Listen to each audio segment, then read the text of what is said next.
নমস্কাৰ বন্ধু বান্ধৱীসকল, মোৰ এটা মিনি ব্লগলৈ স্বাগতম জনাইছোঁ আপোনালোকক। আজি মই আহিছোঁ ভাওনা চাবলৈ বৰঙী ভাওনা প্ৰতিযোগিতাত। আৰু এয়া ইমান যে সুন্দৰকৈ বনাইছে ডেকোৰেশ্যনটো মানে। আৰু বলকচোন এতিয়া গৈ থাকোঁ ভিতৰৰ ফালে। এয়া শ্বহীদ বেদী আৰু ইফালে আছে গুৰুজনাৰ প্ৰতিমূৰ্তি, এনেকৈ বনাই থৈছে শ্ৰদ্ধাঞ্জলি দি। আৰু ওভাগ ভাওনাৰ মানে ষ্টেজ, নামঘৰ মণিকোট আছে, তাতে সুন্দৰভাৱে প্ৰতিস্থাপন কৰিছে। আৰু এয়া মোৰ লগৰকেইটা লগত আহিছিলে।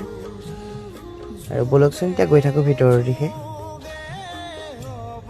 এয়া বাটচৰা, আৰু ভিতৰলৈ অকণমান সোমাই গ'লে নামঘৰ পাব। আৰু এয়া নামঘৰত ভাওনা হৈ আছে, অস্থায়ী নামঘৰ। আৰু আমাৰ যিহেতু পলম হ'ল বহুত অহা, 4টা বজাৰ পৰা ভাওনা ওলাইছে শিশু ভাওনা। আৰু ছেকেণ্ডখন হ'ল মানে ডাঙৰখিনিয়ে কৰিব, ভাওনা প্ৰতিযোগিতা হয়। আৰু এয়া শিশু ভাওনাৰ কাৰণে অলপ সোনকালে ওলালে 4টা বজাত।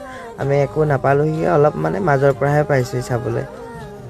আৰু নেক্সটখন চাই যাম বুলি ভাবিছোঁ, কি হয় চাই লওঁ যদি সোনকালে হয়। আৰু আজি ভাওনাখন আছিল যোৰহাটৰ। আৰু এতিয়া 4টা বজাত ওলাই পেলানি 7:30টাত এদায় হ'ল ভাওনা। মানে ইমান ভালকৈ